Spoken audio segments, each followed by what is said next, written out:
someone in your ancestors, as far back as 7 generations or even more, had a trauma. That trauma is actually in your DNA. If there's trauma, if there's criminality, it's in your DNA. People don't want to talk about this. It's a counter intention that's actually in your DNA and in your memory banks from this lifetime and previous. They are an invisible force preventing and stopping you from attaining your goals, dreams, and desires. This is what I learned in the secret society of the Brotherhood.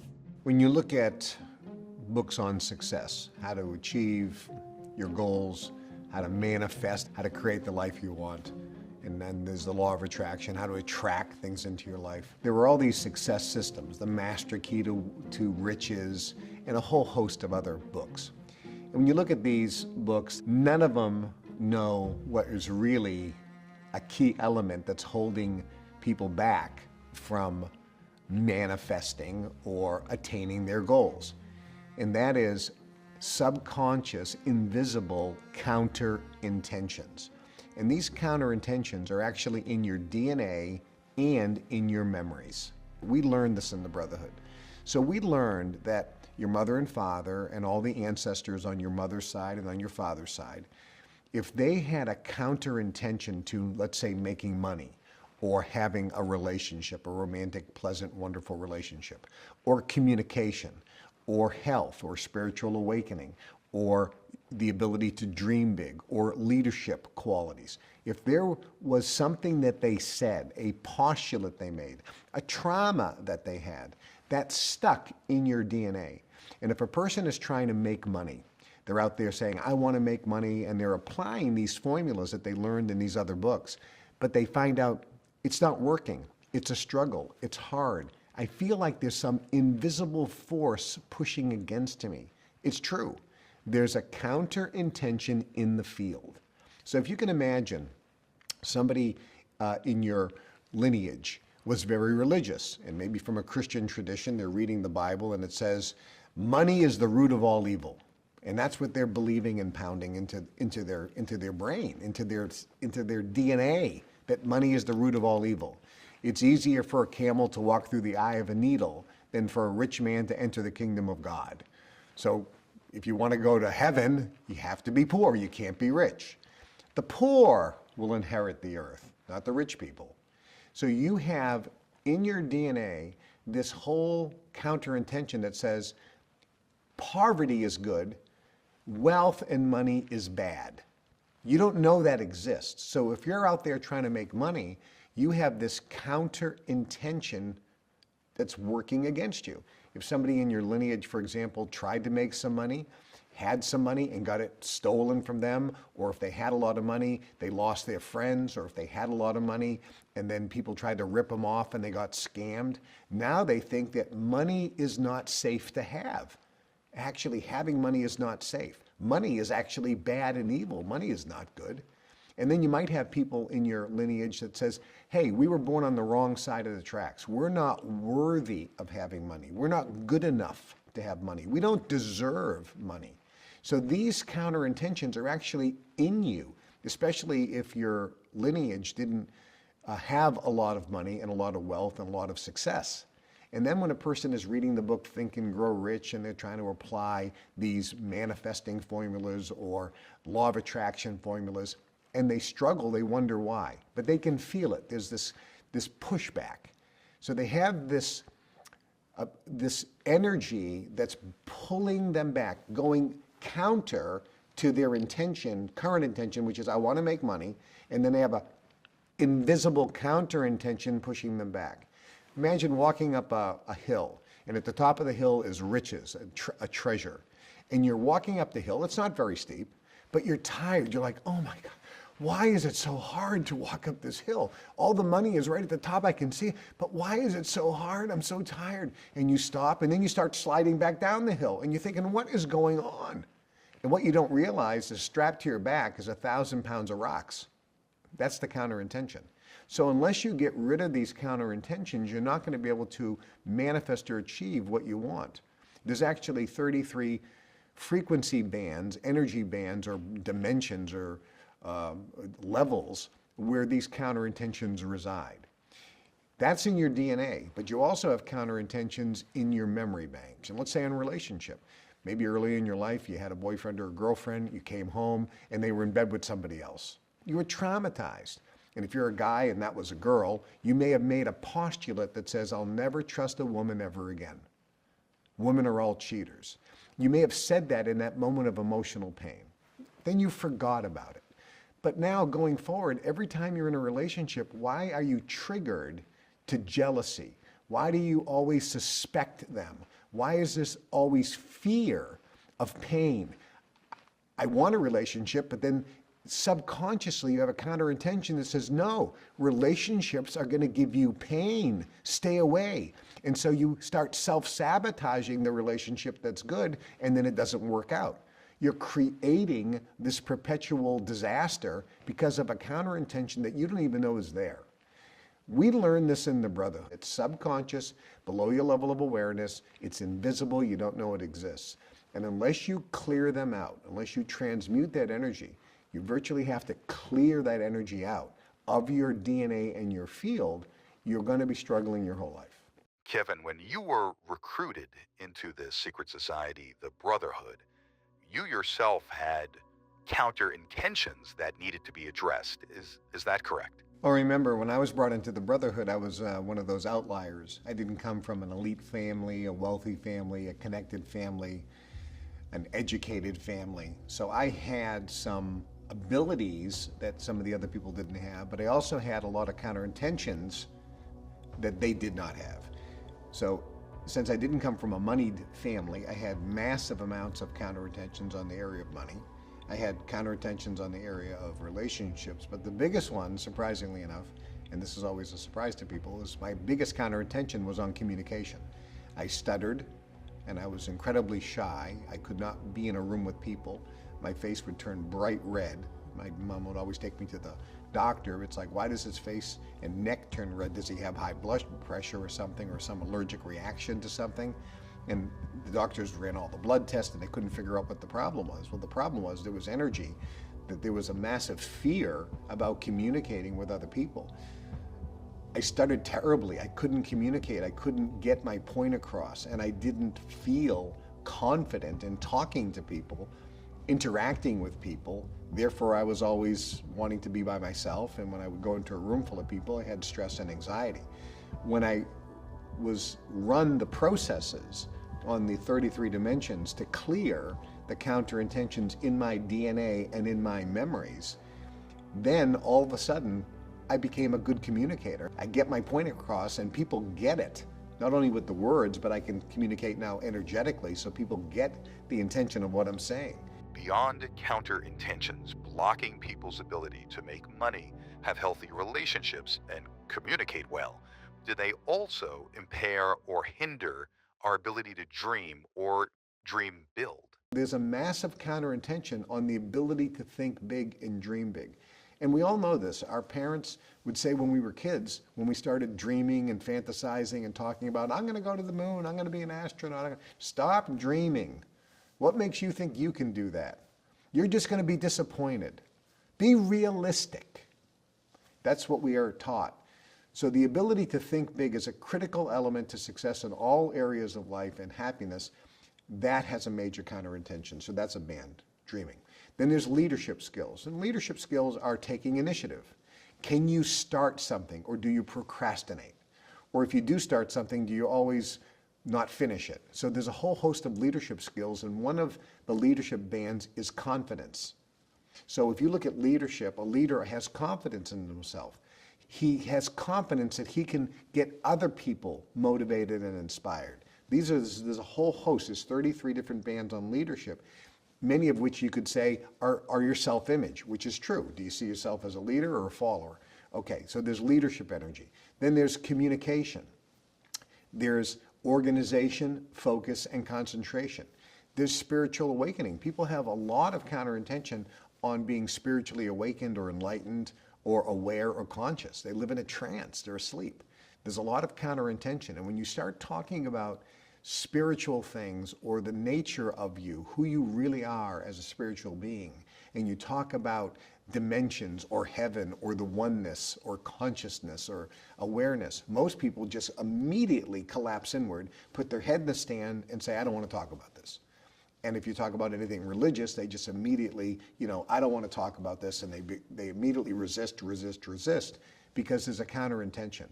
The counterintention is, instead of wanting oneness, they actually want separation, which makes them miserable, because you always feel alone and you feel like there's something missing.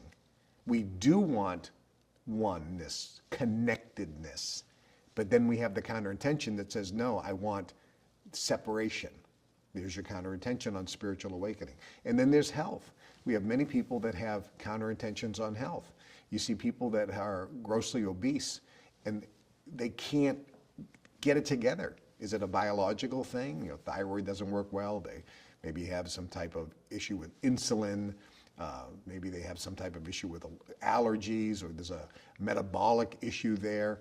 But most of the time, it's the fact that they eat too much food and don't move their body. That's the majority, but there are some biological things as well, and they are connected. And then we have people that are emotional eaters. And then we have people that eat when they're alone. And then we have other people that struggle because they eat if there's any free food. Oh, there's a buffet. I can't help myself. They have no self-control, no self-discipline. And that's just on weight. But then we look at health. Why do some people are riddled with health issues, and other people are just ridiculously healthy? You can be vigorously healthy, but if you have a counterintention, then your body is actually going to start producing things to cause you to be unhealthy. And people say, well, that's now you've kind of crossed the line with this metaphysical. No, look, we know that your thoughts affect your body. We can take you and show you some pictures of things that are very horrible, and your blood pressure goes up. So with your thoughts, you can control your blood pressure. We know that. We also know that schizophrenics, people have multiple personalities. In all the testing around the world, you take a person who's a schizophrenic who has a multiple personality, and when they're Joe Smith, they take their blood, the guy's not a diabetic. 1 minute later, when Joe Smith becomes Dr. Jekyll, he flips his personality in a minute, 1 minute, and now he's a new personality, blood is drawn, the guy's a diabetic. Biologically, that's impossible. Doctors will say that's impossible. It cannot happen. We don't know how that could happen, because based on everything we do know, it's impossible for the biology to change, for a person's pancreas to stop working. Well, with your thoughts affect the physical body.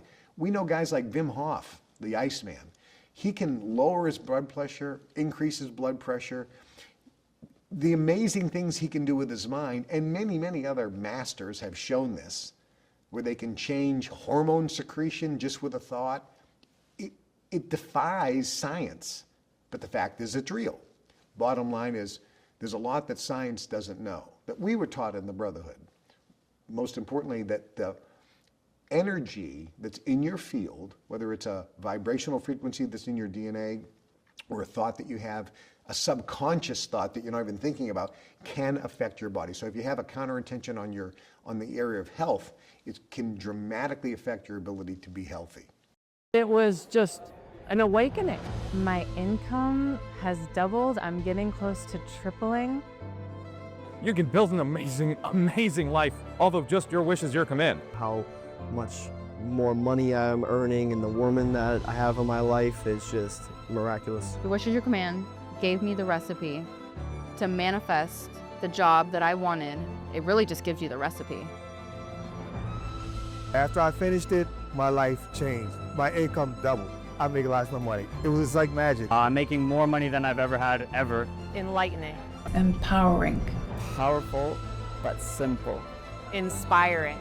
Activating. After getting your wishes or command, I went from 5K on my bank account to 8 million in 1.5 years.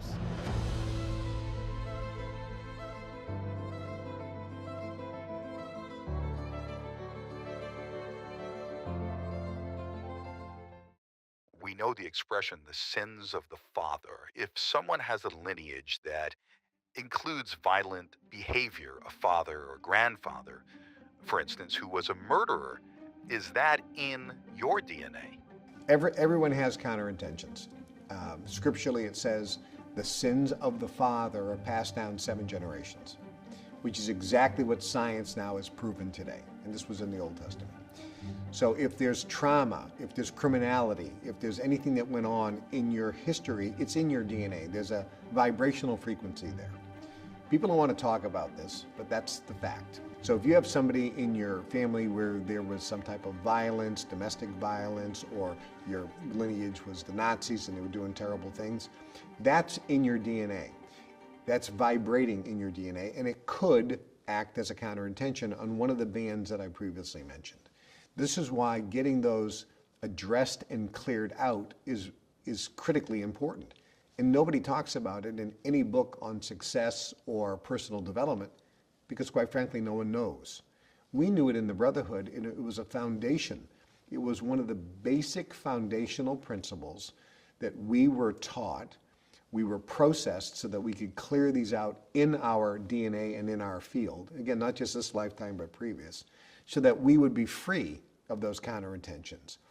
When you're free of the counterintentions, now the sins of the father doesn't affect you anymore. You've cleared that. You're free of that. You're totally free. And now you have the ability with self-determinism to choose with deliberate intent what you want, and then, if you're willing, do the steps necessary to attain what you want without any resistance. Counterintention is invisible resistance. This way, when you clear it out, you have no more resistance. You're free then to make choices with self-determinism as to what you do really want, what goal you want to set and go after and attain. And when you apply the various techniques on, quote, manifesting what you want or achieving your goals, and there's many methods that you use that'll help you get there faster by attaining your goal faster, you don't have the resistance. You don't have the self-sabotage kicking in. You don't have subconscious counterintentions adversely affecting you. You now have a free path. All the doors are open. All you have to do is walk. You have to still walk and do the things to get there, but you don't have anything going against you. Do you have an example of someone, perhaps someone close to you, who was able to clear their counter intentions? My mom was afraid of water. She was petrified of water. We had a swimming pool in the back. She couldn't even walk near the swimming pool because she was afraid of the water. She couldn't take a bath. She had a hard time taking a shower. She was afraid of water. No one knew why. She couldn't go on the beach. We lived in Lynn, Massachusetts, and there was a beach there. She couldn't go to the beach. She couldn't even drive. She would drive on streets that you couldn't see the water. This is how petrified she was of water.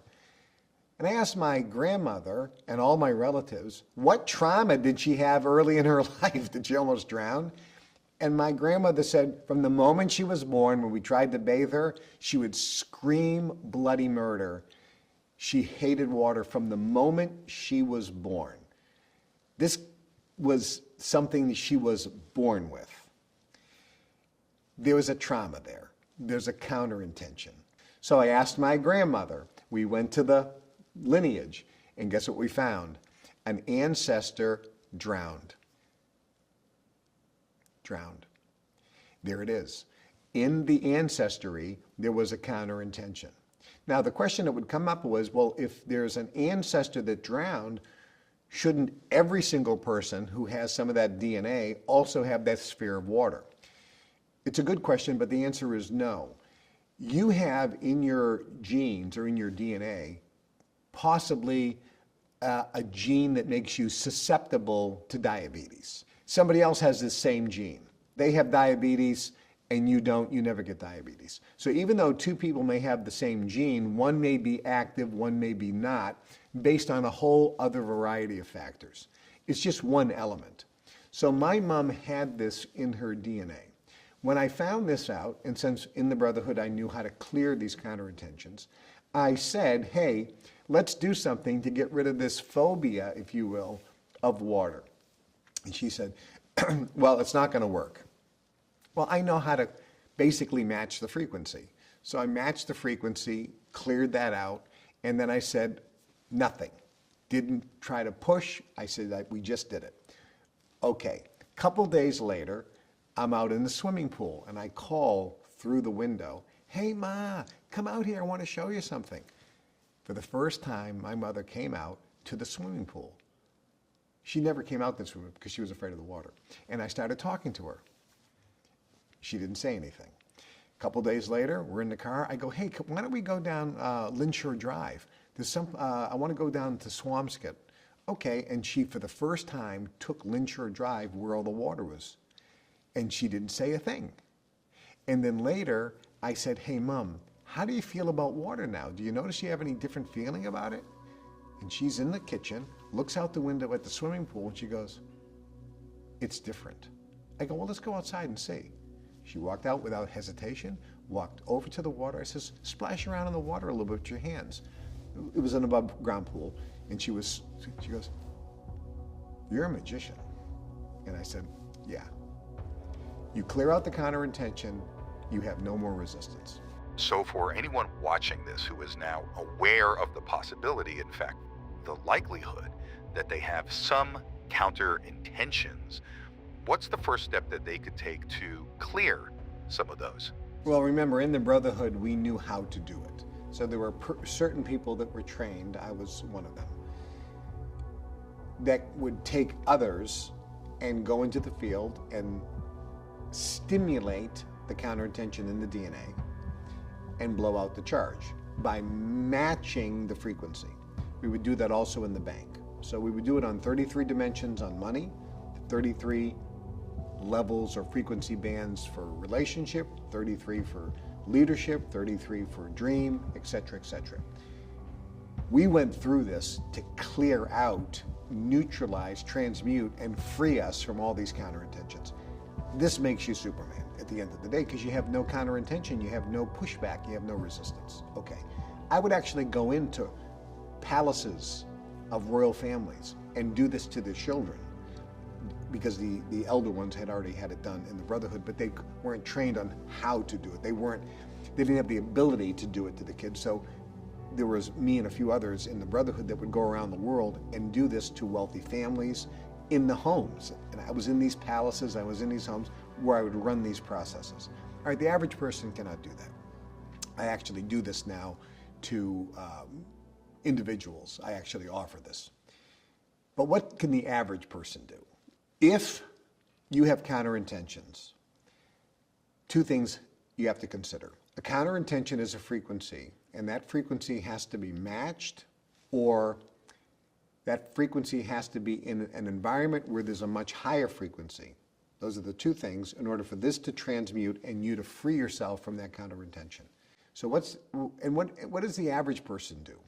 Number one, to be around somebody with a very high frequency, or be in a room with people that are a very high frequency. We're not talking about going into a bar with drunks. Those are not high frequencies. We're not going to a rock concert. That's not a high frequency. That's a very low frequency. You want to be in a high frequency situation. If you go to a symphony, for example, the music, especially Baroque classical music, is a very high frequency. If you go to see a spiritual guru, doing darshan, where you are in the presence of a saint, the presence of a spiritually enlightened master, an incredibly high frequency being. That's like taking a shower. It bathes you, it cleans you. Their frequency elevates you, but it also helps to clear out some of the counterintentions. If you're in an environment with positive, motivated, health-oriented, enthusiastic, optimistic, loving people, we'll call it love. If you're in an environment where there's a lot of love, that frequency of love, if you're in a room where there's people that have that frequency, it connects one person with another, creates a bigger bubble. That energy, that cleansing environment can help clear out some of the counterintentions. And I'll give you something else. There's an aesthetic wave. That wave comes from something that has beauty. And it could be art, it could be nature, it could be a sculpture, it could be a painting, it could be flowers. Anything that has the aesthetic wave of beauty, if you are in its presence and looking at it, that actually is a wave that's going into your field at a very high frequency band. It's similar to love. It will help transmute the counterintentions that you have. Not 100%, but remember, you don't have to get 100% of them cleared. If you have only 10 or 20% going against you, you win. Heck, if you have only 49% going against you, you win, right? You don't have to put that as much effort.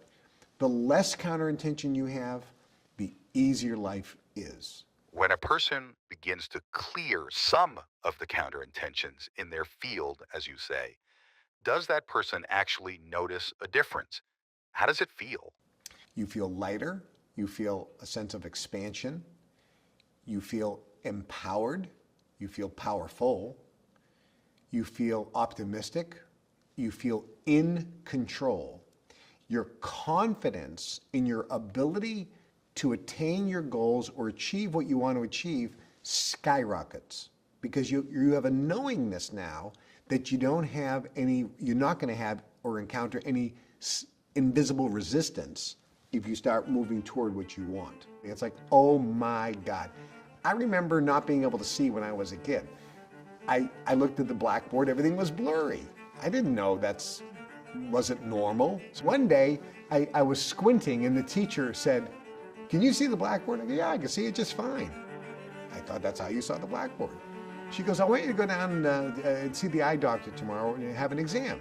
And all of a sudden, I got glasses. Oh my God. For the first time in my life, I now could see. I didn't know that that's what the world looked like. I had no idea. It was like the greatest day of my life. My whole life, everything was blurry. And I thought that's what it was with my physical eyes. But now when I had the glasses on, everything was crystal clear because I had nothing to compare it against, right? And the same thing with counterintentions. When you release them, you will experience something energetically as a feeling, as an emotion, as a sense that you've never had before.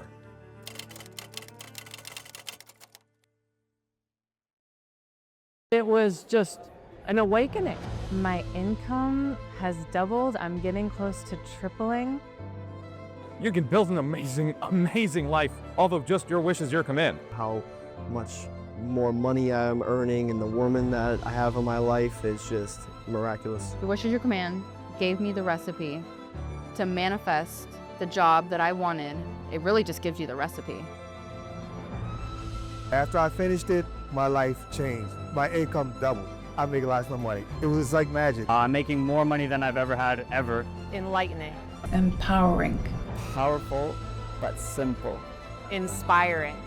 Activating. After getting your wishes or command, I went from 5K on my bank account to 8 million in 1.5 years.